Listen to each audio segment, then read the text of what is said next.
2018, le 12 novembre 2019. C'est pas un problème. Ça fait une année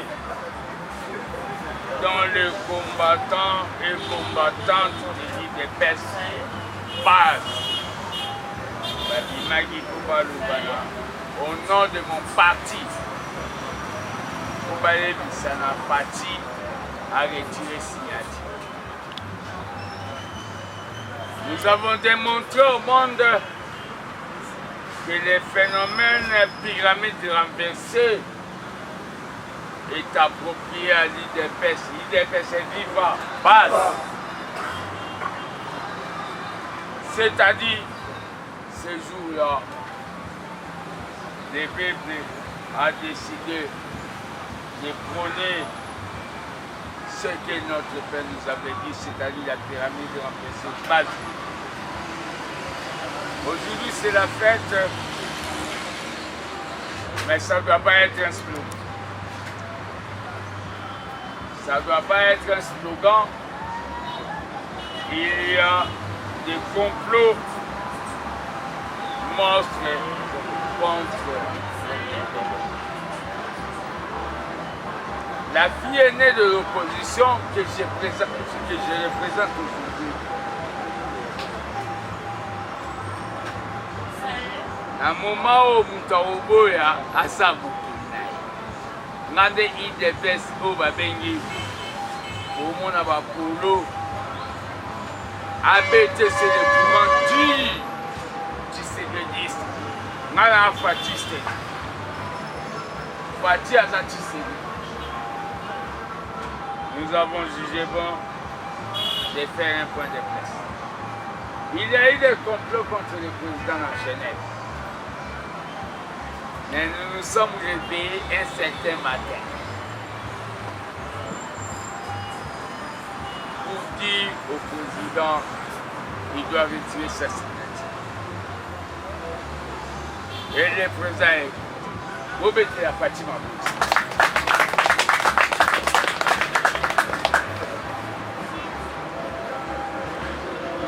Le secrétaire général Augustin Kabouya, en collaboration avec le président de l'intérim, ils ont organisé une manifestation où, après cette point de presse, mais j'ai des choses à dire.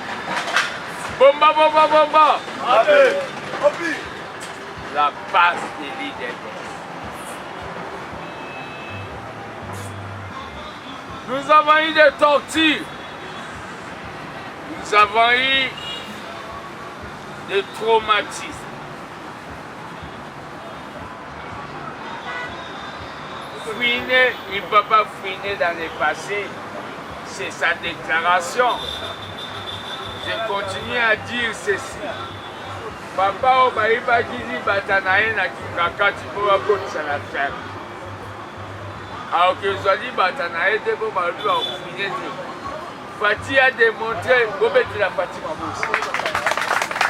C'est un joueur qui ne veut pas jouer avec tous les 11. Il a démontré tout simplement qu'il va respecter les pouvoirs judiciaires. Il est président, mais il ne va pas toucher. Ça, c'est un. On a vu une matinée politique de soi-disant cannabis. Les messages d'aujourd'hui s'adressent à Sadar.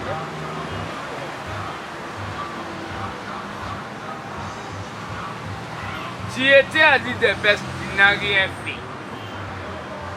Tu es chez Kabila, il t'a donné 150 millions pour faire la campagne, tu n'as rien fait. Tu es un enfant. Ferme ta bouche.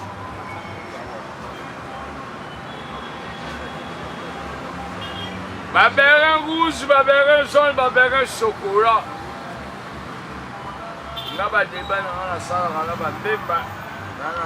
Au Moutana. Nana Tante, il y a aussi un nouvel. Les trains de gens.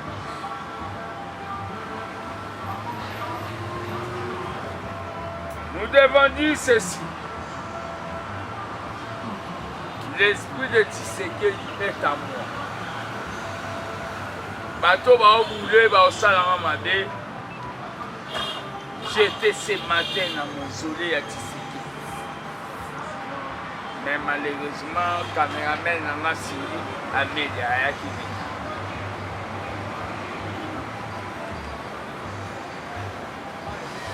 Nous allons commencer ce qu'on appelle une année oyo eza été ya biso. Eza toloba bakombata 70% oza bantekono ya miabi otia baona misala na place mabe. Je vous dis, Fati va faire des mandats. Après Fati c'est dans ces. Nous allons commencer la caravane anticorruption à FP. L'industrialisation, c'est le développement du Congo. Voilà. Aux traîtres, à tous les gens qui sont en ligne de baisse, qu'on a corrompus pour mettre des pots de bananes à Fati. La base sereine. Je commence ce qu'on appelle la caravane des parlements. C'est moi qui serai là de là. Notre cheval de bataille, c'est contre la corruption.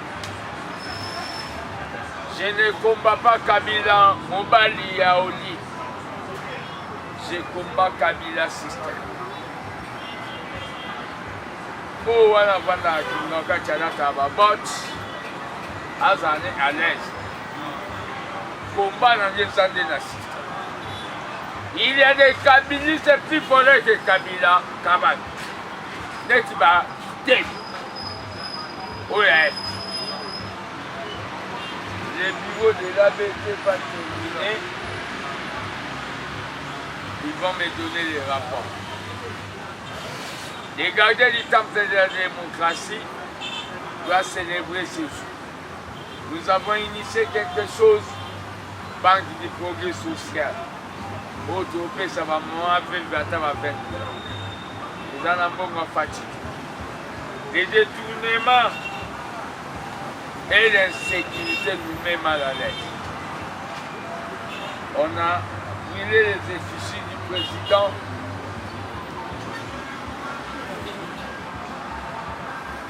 C'est Kabila.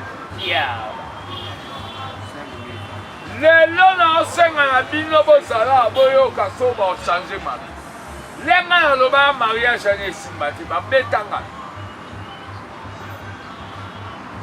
Babetanga du Bayo.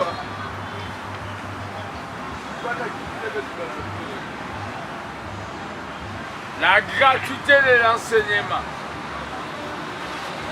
Que Bochab nous démontre là où il a fait même une école au domestique Natango. Et je déclare à partir d'aujourd'hui et je le officialise. À l'île des Besses, il y a un courant radical qu'on appelle l'armée des bâtiments.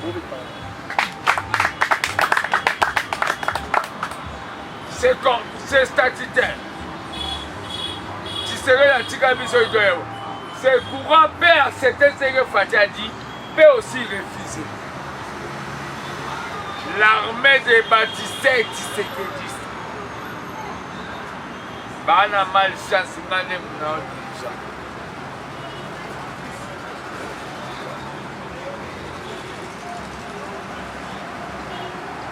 nous devons dire ceci au peuple. Baba Kyungu, j'arrive au Katanga. Je remercie le peuple katangais pour Bandimingaï, na meeting na Baba Kiswahili. Mais j'arrive au Katanga. On est là. La journée de la base.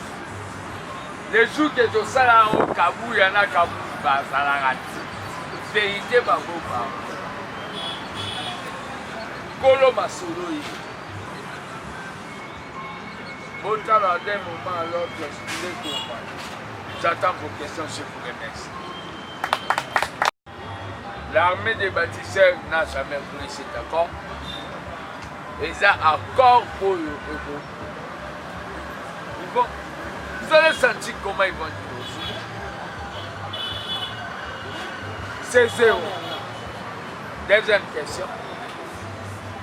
Aujourd'hui, moi, je il faut mettre fin à la négociation FCC Nakash. Vous êtes pour ou contre? Je remercie l'Éternel pour appeler Singares. Premier temps que jamais. C'est un combat.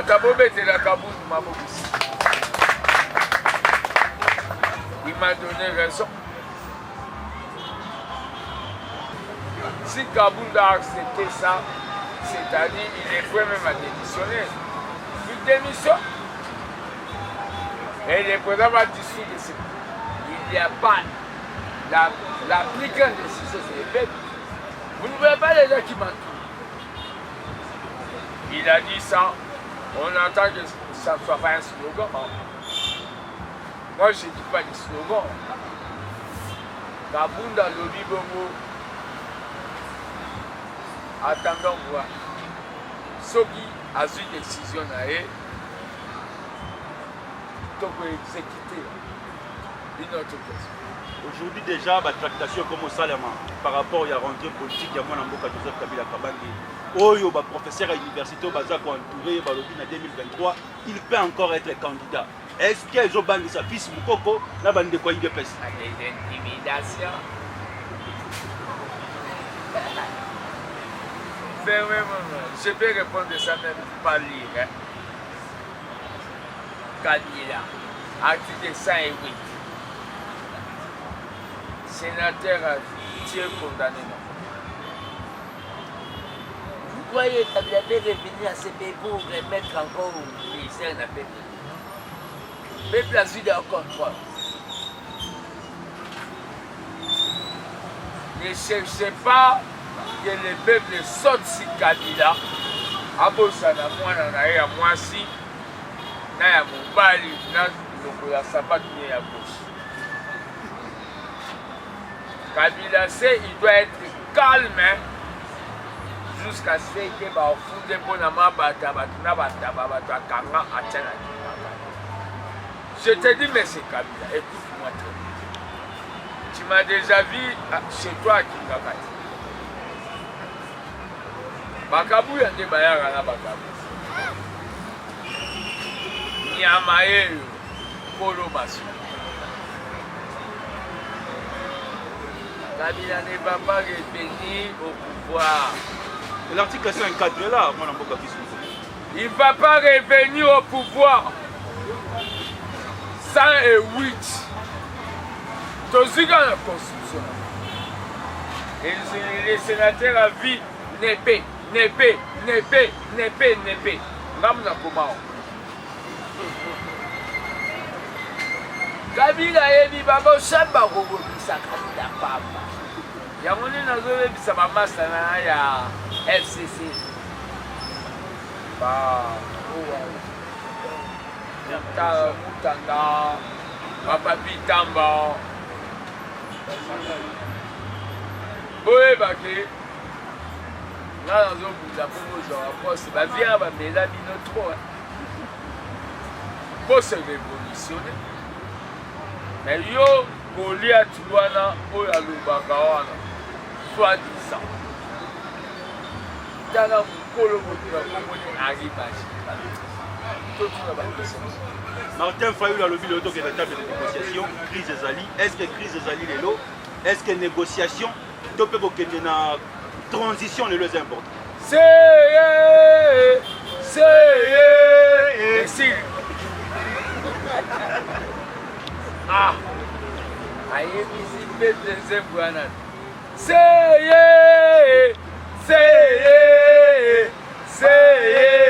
Yo candidat, yo président. Négociation, négociation. Pour le Congolais. Si vous avez une négociation, vous avez un premier ministre. négociation esalama te songa na japonais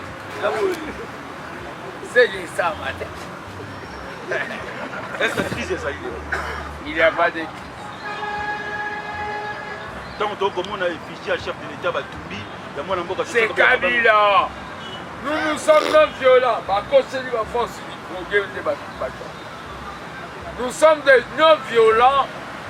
Bisoto Tumbi de Kabila Tumbi effigie Fati pour Atumbi na effigie na Emoko pour Atumbi. Ça veut dire crise ezali mon mboka. Crise ezali Kabila on a sa manigance ici bas. Tous les gars, soba question à voyage pour chef de l'État. On a vu que Mboka comment Mboka a sauté. Azongi Sina nouveau Babengi, le Congo dans le concert.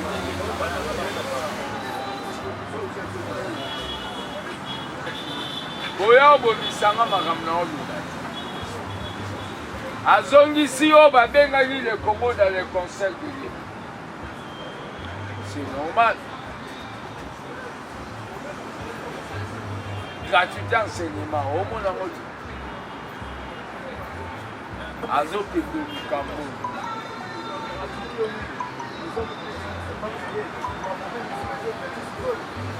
Le Congo est grand. Ne croyez pas qu'on n'a pas une baguette magique. Pendant 18 ans, vous n'avez pas demandé ça. Vous avez alors bien, ça on m'a dit. Gratuité enseignement et outil n'angambo FCC mon amboka chada. Alors pas qu'il y a Lubumbashi mon amboka biscuit. Mais gratuité enseignement et outil na. Bala qui sabi ce col batangi sama. Oye bien na okaka point de presse. Parce que on nous appelle Njelo comme mandataire. Ndenge mon amboka pacha to kutana mon amboka rais. Ngana senga poste. Festo na outil na lati de. Est-ce que vous allez parmi ba mandataire? Na otati. Maloba nanga etikala kanga. Gratuité enseignement balakisa biso école bango basa 1000 écoles omona yo mwana ntanga wana na epe bango omona de école biso mtoyi na mayasi mutema omoni babilo biso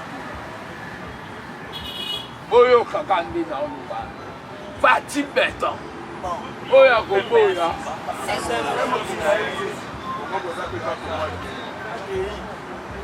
question. Bon, je donne à lui.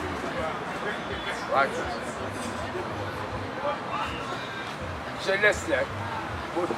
Ma question c'est est-ce que l'élo est ça important que Fati a coûté un président sortant par mois à 3 fois?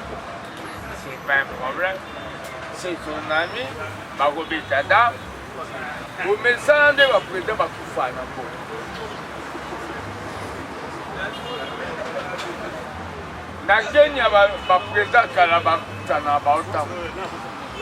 Lui c'est mon secrétaire. Si Kabila va voir Fati, peut-être Milo Oliva là, je vais t'agouler pas. C'est ma maison. Merci beaucoup. En 2023 qui sera candidat? Fati. Alors Kamere. Il a des ambitions politiques. Kamere, il doit déclarer sa candidature, mais il devait se préparer. Est-ce que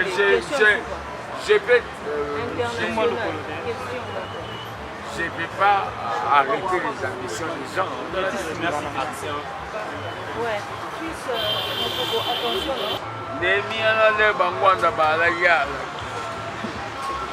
Tuna makamata ya kumbata parlement de vote na nini asana débat ba père mo bobo ata fasi kalombo na mona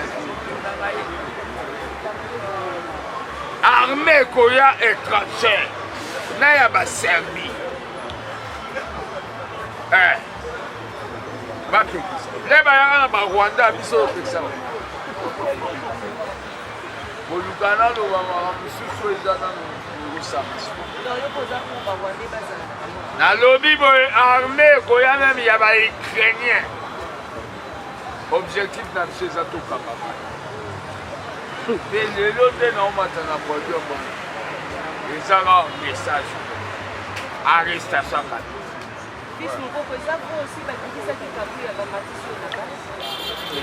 kabuya secrétaire général ezaka bacombatant non kabuya c'est mon sécurité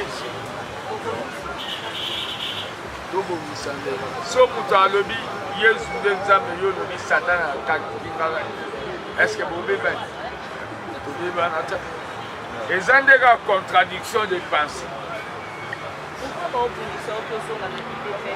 naza na idps omona bakombata ebe oki basala tisekeli oyebi te bana na bao balala mpe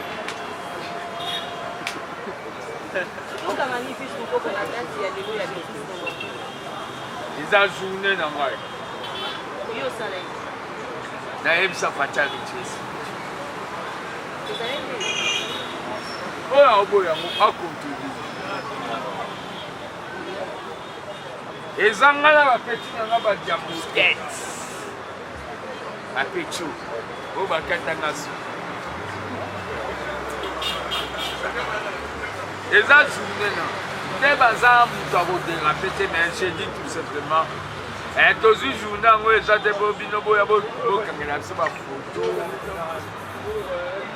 wana bwakeli bato bayebi bazala masi ya fayulu masi lindo oyebisa francis kalombo aya olukanga na base na mboka oyo nde eza na kishasa mpo moïse katumbi ezanga nde funa pesa